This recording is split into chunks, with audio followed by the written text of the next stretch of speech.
Welcome to exam सहपाठी। आज के इस वीडियो में हम लोग स्टार्ट कर रहे हैं एक नई सीरीज जो कि हमारा है स्टैटिक जीके की, यानी कि सामान्य ज्ञान। हमारे परीक्षाओं में हम जो भी वनडे एग्जाम्स देते हैं सब में कम से कम कुछ ना कुछ प्रश्न आपके स्टैटिक जीके से ज़रूर पूछे जाते हैं। तो इससे संबंधित हम लोग 20-20 प्रश्नों के कई सेट्स करेंगे, ठीक है।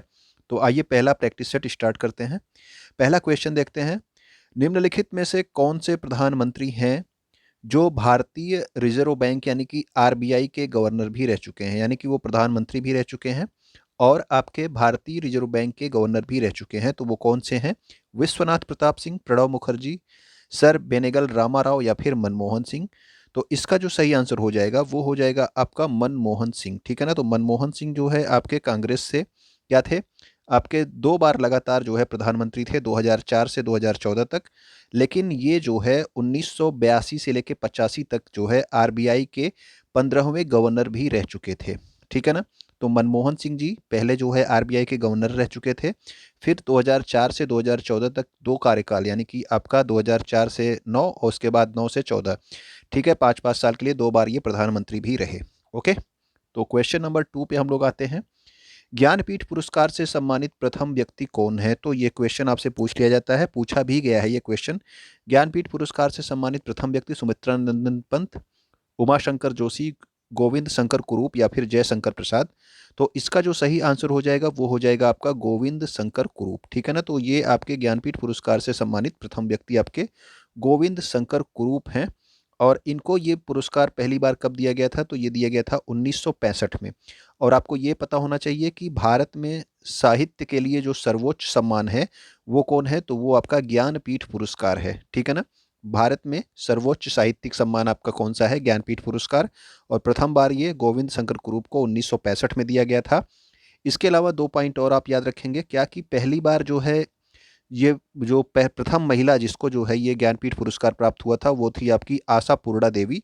ओके, और अंग्रेजी भाषा के लिए, ठीक है ना, अंग्रेजी भाषा के लिए ज्ञानपीठ पुरस्कार प्राप्त करने वाले प्रथम व्यक्ति कौन थे? तो ये थे आपके अमिताभ घोष। तो ये जो है 22 भाषाओं में दिया जाता है, इसके साथ अंग्रेजी भाषा में भी ये पुरस्कार दिया जाता है, ठीक है ना। तो अंग्रेजी भाषा के लिए जो ज्ञानपीठ पुरस्कार पहली बार किसी व्यक्ति को मिला वो थे आपके अमिताभ घोष, ठीक है। और प्रथम महिला कौन थी? आशापूर्णा देवी। और सबसे पहले जिसे मिला वो थे आपके गोविंद शंकर कुरूप 1965 में। तो ये सारे पॉइंट आपको क्लियर हुए होंगे। क्वेश्चन नंबर 3 देखते हैं। 8 मार्च को किस दिवस के रूप में मनाते हैं? तो 8 मार्च को हम सब जानते हैं कि 8 मार्च को कौन सा दिवस होता है? तो वो होता है अंतर्राष्ट्रीय महिला दिवस, ठीक है ना। अंतर्राष्ट्रीय महिला दिवस होता है। विश्व पर्यावरण दिवस तो आप सब जानते हो कब होता है? तो ये होता है आपका 5 जून को। ये भी काफ़ी इंपॉर्टेंट है, आपसे हमेशा पूछ लिया जाता है, ठीक है। तो 8 मार्च को हम मनाते हैं अंतर्राष्ट्रीय महिला दिवस प्रत्येक वर्ष, ठीक। तो क्वेश्चन नंबर 4 में आते हैं हम लोग।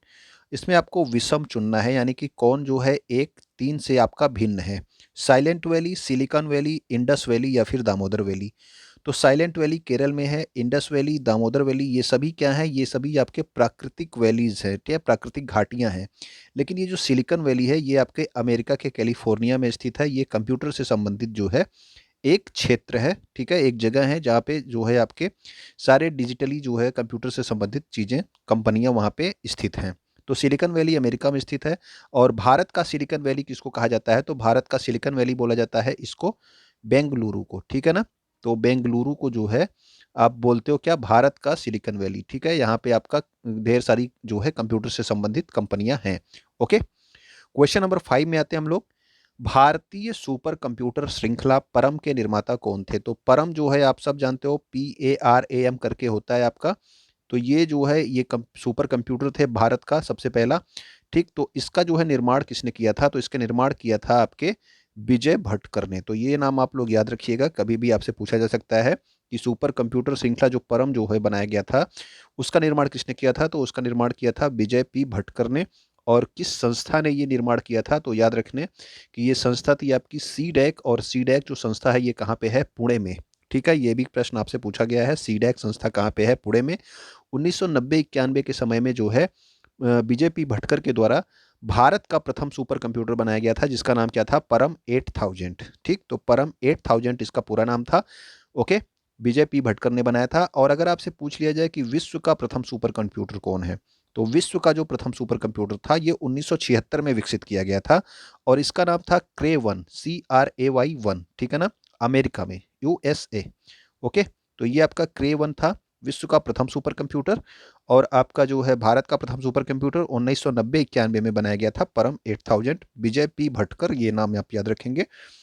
कैलाश मानसरोवर तीर्थ स्थल कहाँ स्थित है? तो ये प्रश्न जो है आपका सिंपल है, आपको पता होना चाहिए, नेपाल में है या फिर तिब्बत यानी कि चीन में है या फिर भूटान में है या फिर सिक्किम में है। तो कैलाश मानसरोवर जो तीर्थ स्थल है ये आपका है तिब्बत चीन में, ठीक है ना। तो तिब्बत जो आपका चीन ने जो जिस पे कब्जा कर रखा है, तो इस क्षेत्र में आपका कैलाश मानसरोवर तीर्थ स्थल स्थित है, ठीक है। क्वेश्चन नंबर 7 देखते हैं।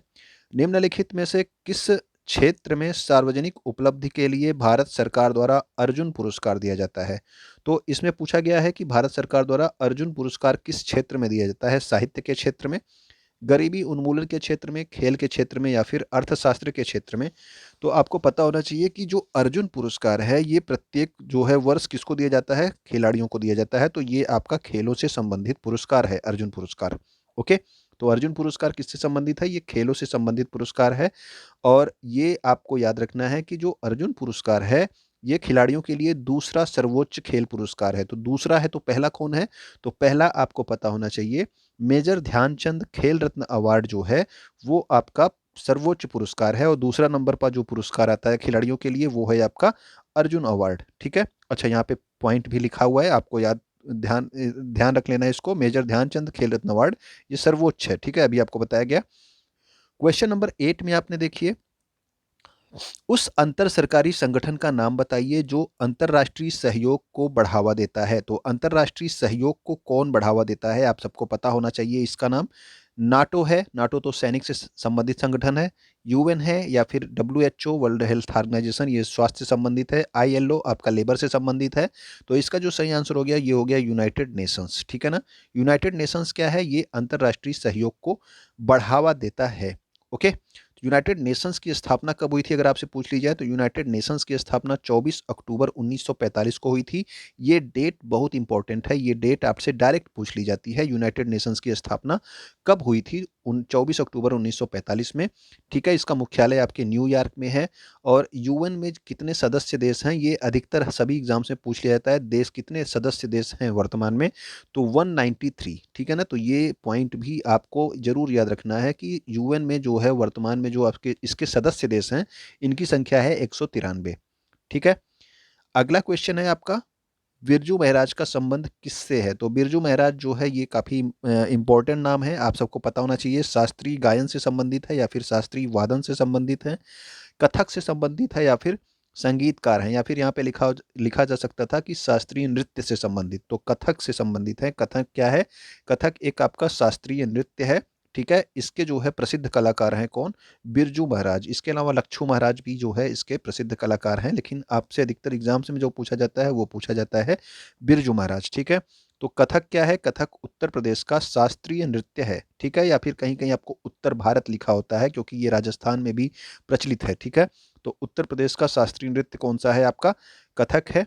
ओके, कंप्यूटर शब्दावली में यूआरएल का विस्तार क्या है? तो यूआरएल का क्या मतलब होता है कंप्यूटर में जो है? तो आप सभी जानते हैं यूआरएल आपका क्या होता है। जो आपका वेबसाइट जब आप कोई खोलना होता है तो आप देखते हो ऊपर की ओर आपको www.google.com करके लिखते हो, तो वही आपका क्या होता है? वो होता है आपका यूनिफॉर्म रिसोर्स लोकेटर, यानी कि यूआरएल होता है। जब आप यूआरएल डालते हो तभी आप कोई वेबसाइट को ओपन कर पाते हो, ठीक है। तो यूआरएल का फुल फॉर्म हो गया यूनिफॉर्म रिसोर्स लोकेटर, ठीक। तो ये कंप्यूटर का काफ़ी पॉपुलर क्वेश्चन है, हर बार जो है कई बार एग्जाम्स में पूछ लिया जाता है। तो यूनिफॉर्म रिसोर्स लोकेटर ये आपके यूआरएल का फुल फॉर्म है और इसका उपयोग किसी वेबसाइट को खोलने के लिए किया जाता है, ये भी आप ध्यान रखेंगे। ओके,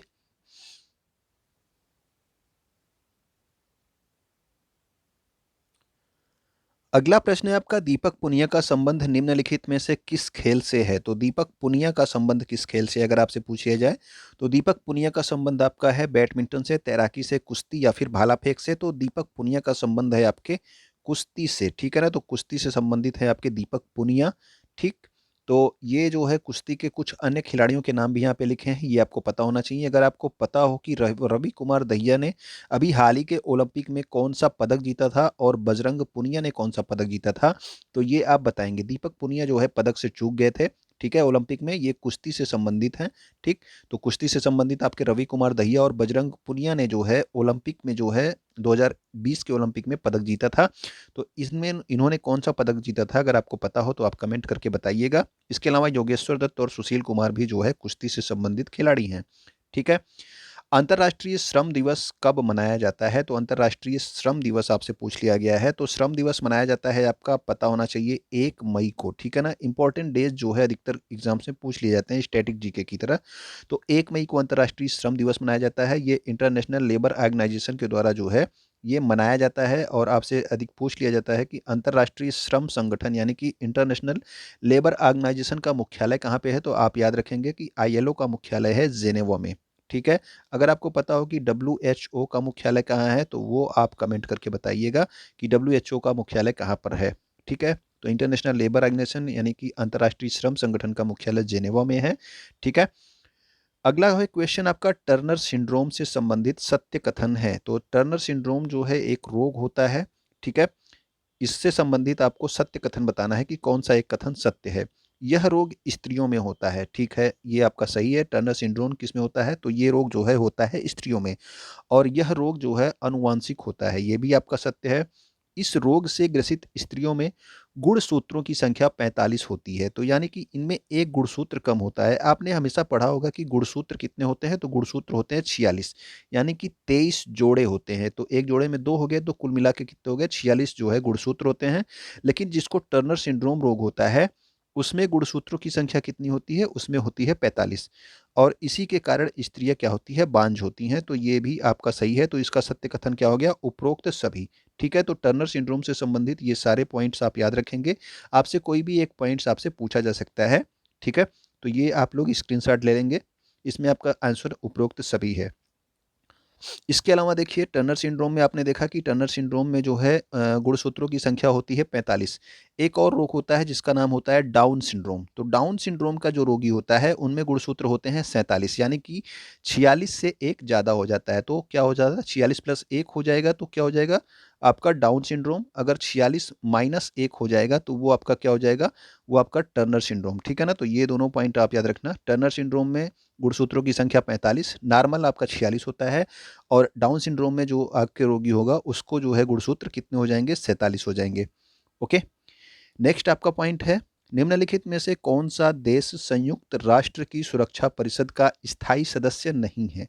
तो आप सबको पता होना चाहिए कि संयुक्त राष्ट्र की सुरक्षा परिषद यानी कि आपका यूनाइटेड नेशन, आपका सिक्योरिटी काउंसिल यूएनएससी। तो यूएनएससी में जो है स्थायी सदस्य कितने होते हैं? तो अस्थायी सदस्य होते हैं 5, और अस्थायी सदस्य यानी कि जो स्थायी नहीं होते हैं वो होते हैं 10।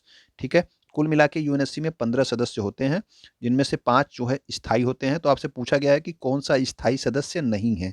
तो अमेरिका स्थायी सदस्य है, रूस भी स्थायी सदस्य है, ब्रिटेन भी स्थायी सदस्य है, चीन और फ्रांस भी स्थायी सदस्य हैं। लेकिन भारत जो है ये इसका जो है अस्थायी सदस्य है, यानी कि भारत किस में आता है? भारत इन 10 में आता है जो अस्थायी सदस्य हैं। और 5 जो है क्या होते हैं? 5 आपके स्थायी सदस्य होते हैं संयुक्त राष्ट्र सुरक्षा परिषद में। ये आप पॉइंट याद रखेंगे। कौन कौन से आपके स्थायी सदस्य हैं ये भी आप ध्यान रखेंगे। 5 स्थायी सदस्य आपके रूस हो गए, संयुक्त राज्य अमेरिका हो गए यानी, और यूनाइटेड किंगडम यानी कि ब्रिटेन हो गया। इसके अलावा फ्रांस और चीन, ये सभी आपके 5 स्थायी सदस्य हैं। ओके, कुल सदस्य कितने होते हैं? 15। 5 आपके स्थायी हो गए और 10 आपके अस्थायी हो गए। ओके, नेक्स्ट क्वेश्चन में आते हैं हम लोग। इसरो की स्थापना किस वर्ष हुई थी? तो इंपॉर्टेंट क्वेश्चन है, आप ध्यान रखिएगा। 1958 में होती है आपकी DRDO की स्थापना, और इसरो की स्थापना होती है कब? 1969 में। ओके, कब हुई थी इसरो की स्थापना? 15 अगस्त 1969 को इसरो की स्थापना हुई। और इसका मुख्यालय आपसे पूछ लिया जाता है तो मुख्यालय इसका बेंगलुरु कर्नाटका में स्थित है। ओके, नेक्स्ट क्वेश्चन पे आते हैं हम लोग। अगला क्वेश्चन है, मेट्टूर बांध परियोजना किस नदी पर है? तो मेट्टूर बांध परियोजना आपको पता होना चाहिए किस नदी पर है। ये है आपके कावेरी नदी पर। ठीक है, तो मेट्टूर बांध परियोजना आपके कावेरी नदी पर। इसके अलावा कावेरी नदी पर एक क्वेश्चन और पूछा जाता है कि शिव समुद्रम जो है, शिव समुद्रम जलप्रपात किस नदी पर है? तो शिव समुद्रम जलप्रपात या फिर शिव समुद्रम परियोजना जो है किस नदी पर है? तो ये भी आपके कावेरी नदी पे है। कृष्णा नदी पे आपसे जो क्वेश्चन पूछा जाता है वो पूछा जाता है आपका अलमाटी बांध। तो अलमाटी बांध आपके कृष्णा नदी पर है। ठीक है, तो ये क्वेश्चंस आपसे पूछे जाते हैं। मेट्टूर बांध परियोजना आपके कावेरी नदी पर है और ये किस राज्य में स्थित है? तो मेट्टूर बांध परियोजना आपके तमिलनाडु में स्थित है और कावेरी नदी जो है इसको दक्षिण की गंगा कहा जाता है। ये भी आप पॉइंट याद रखेंगे। कावेरी नदी कहाँ से निकलती है? तो ये ब्रह्मगिरी की पहाड़ियों से निकलती है। ठीक है, तो कावेरी नदी ब्रह्मगिरी की पहाड़ियों से निकलती है और जो अभी आपको बताया गया शिव समुद्रम जलप्रपात वो आपके कर्नाटका में है। ठीक है, मेट्टूर बांध कहाँ पे है? तो मेट्टूर आपके परियोजना तमिलनाडु में स्थित है। ठीक, तो ये क्वेश्चन हो गया। क्वेश्चन नंबर 17 में आते हैं हम लोग।